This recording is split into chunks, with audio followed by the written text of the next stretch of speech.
হঠাৎ করে খুব অসুস্থ হয়ে পড়লাম। কিন্তু জানোই তো মেয়েদের জীবন, অসুস্থ থাকলেও তোমাকে উঠে তোমার কাজটা তোমাকে করতেই হবে। Good morning, welcome back to my channel Pallavi blog. সবাই কেমন আছো? আশা করছি সকলে ভালো আছো, সুস্থ আছো।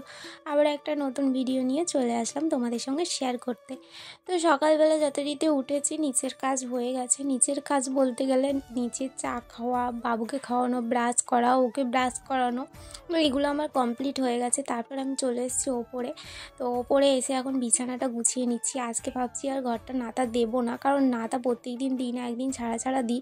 আর এবার থেকে ভাবছি কার্পেটটা পাতা ছিল ওটাই ভালো ছিল, জানো তো। এবার একটা ভাবছি কার্পেট কিনে নেবো ওপরের জন্য, কারণ ওপরে যে কার্পেটটা পাতা ছিল ওটা পার্লারের ঘরে পেতে দিয়েছি। তো সেই জন্য আমার ওপরে এখন আপাতত কার্পেট নেই, মাটি আছে, মেঝেটা মাটি। আর মাটির জন্য এতটা পরিমাণে ধুলো ওড়ে না, পুরো মানে আলনা আলমারি এগুলো সব ধুলো ধুলো ভর্তি হয়ে যাচ্ছে। খাট তো প্রত্যেক দিন আমাকে এটা এক্সট্রা করে মুছতে হচ্ছে, কিন্তু কার্পেটটা পেতেছিলাম যখন তখন দেখেছিলাম এতটা পরিমাণেও আমার ধুলো হয় না। তো ওইদিকে কাজটাও কম, মানে ধুলোটা অতটাও পরিষ্কার করতে হয় না, দুদিন পর পর পরিষ্কার করলে হয়। আর এখন তো মানে শীতের সময় আলো আর মানে আরোই ধুলো, এখন তো মানে মনে হয় যেন প্রত্যেক দিন আমাকে পরিষ্কার করতে হচ্ছে। তো তারপরে আমি ওপরে বিছানা গুছিয়ে চলে এসেছি নিচে এসে একটু আজকে চাউমিন বানাচ্ছি। তো সব রকম সবজি বাড়িতে ছিল, তো ভাবলাম চাউমিনটাও আছে, তাহলে একটু ব্রেকফাস্টে চাউমিনই বানানো যাক। প্রত্যেকদিন তো সেই মুড়ি খাচ্ছি, তো একটু আজকে না অন্যরকম খেলাম, বড়লোকি খাবার। তো চাউমিনটাও যেন আজকে আমি একটু অন্যরকমভাবে বানালাম। সয়া সস দিয়েছি, চিলি সস দিয়েছি, তারপর টমেটো সসটা কিন্তু দিইনি, ওটা স্কিপ করেছি। টমেটো সসটা হচ্ছে যখন খাবো তখন দিয়ে খাবো। আর তারপরে দেখো ম্যাগি মশলা নয়, এটা হচ্ছে চাউমিন মশলাই।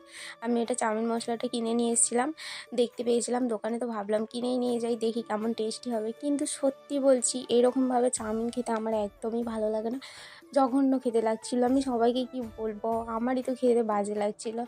তো সবাইকে জিজ্ঞাসা করছি, বলছে হ্যাঁ ভালো হয়েছে, কিন্তু আমি জানি ভালো হয়নি। তবুও ভালো না হলেও সবাই বলে ভালো হয়েছে, সেটাই আসলে কথা।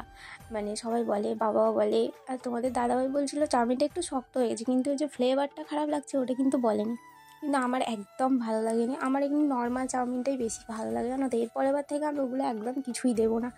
তো তারপরে খাওয়া দাওয়া সেরে নিয়েছি, স্নানও করে নিয়েছি, মানে ব্রেকফাস্ট সেরে নিয়েছি। এখনও কিন্তু রান্নার পালা আছে।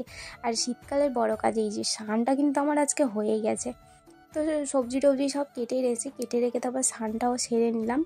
আর চুলটা একটুখানি ক্লিপ দিয়ে দিলাম, কারণ চুল ছেড়ে নাকি সিঁদুর পড়তে হয় না, সেই জন্য। শীতকালের বড় কাজ তো কমপ্লিট হয়ে গেছে, মানে স্নানটা হলেই বলো শীতকালের সব থেকে বড় কাজ। তো এবারে করবো রান্না। সবজিটা সব কিছু কাটে গেছে, কালকে তো কিছু কেটে রেখেছি, আবার আজকে সকালবেলাও কেটে রেখেছি। তো চলো রান্নাটা করে নিই, কারণ অনেকটা বেলা হয়েছে, প্রায় 10:30 বাজতে যাচ্ছে। তো এসে রান্নাও বসিয়ে দিয়েছে, অনেকটা বেলায় হয়েছে বললাম তো, সেই জন্য আর বেশি না এদিক ওদিক করে রান্নাটাই বসিয়ে দিলাম। তো দেখো আজকে রান্না করছি পুঁই মিচড়ির তরকারি। আর অনেকে এখানে আবার বলে কি পুঁই মুটকি, যাই হোক আমার বাবার বাড়ি ওখানে পুঁই মিচড়ি বলে, যেখানে যেটা বলে। তোমরা কী নামে চেনো অবশ্যই করে জানাবে। মানে পুঁইয়ের ওই বীজগুলো, ওইগুলো দিয়ে আজকে বেগুন দিয়ে, শিম দিয়ে, মূলো দিয়ে, আলু দিয়ে, তারপর মাছের তেল দিয়ে রান্না করলাম। তো ওইটা আমার রান্না হয়ে গেছে। রান্নার পর একটু ডিম ভেজে নিচ্ছে, আজকে মাছ নেই, সেই জন্য বাবা বললো কী দিয়ে ভাত খাবে, তো একটু ডিম এনে দিই, তো ডিম এনে দিল। আরও কিছু কিন্তু রান্না করেছি, সেটা আমি তোমাদেরকে পরে দেখাচ্ছি। তো তাড়াতাড়ি করে রান্না করতে গিয়ে সব কিছু দেখানো হয় না, কারণ ক্যামেরা ধরে রান্না করতে তো একটু দেরি হয়। তোমরা যারা ব্লগিং করো তারা তো ভালো করেই জানো। তো দেখো আমার রান্না কমপ্লিট। এই যে ভাত খেতে বসে গেছি, ডিম ভাজা, পুঁই মিচড়ির তরকারি, তারপর যে ধনেপাতা বাটা আছে, মুসুরির ডাল, তার সাথে আছে টক। তো দেখতেই পাচ্ছ অনেক কিছু কিন্তু রান্না করেছি। বললামই তোমাদের সঙ্গে সবটা শেয়ার করা হয়নি, কারণ দেরি হয়ে গেছে, দেরি হয়ে যাওয়ার কারণে সবটা শেয়ার করতে পারিনি।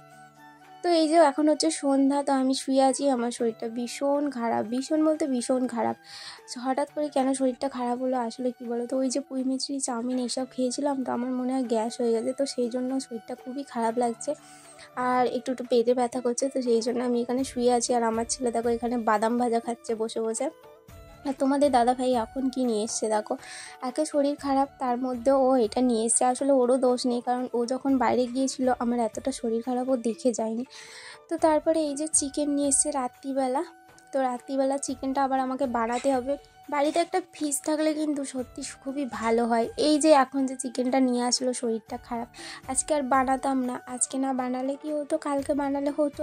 চিকেনটা কি বলো তো, মা বানায় না কোনোদিনও, মা আসলে রান্না করেনি, নয় বাবাকে বানাতে হবে। এবারে বাবা ধরো কাজ টাজ করছে, তো সেই জন্য ভাবলাম না একটু কমেছে। তারপর আমি উঠে এই যে চিকেনটা কেটে নিলাম, কেটে ধুয়ে বেছেও নিয়েছি।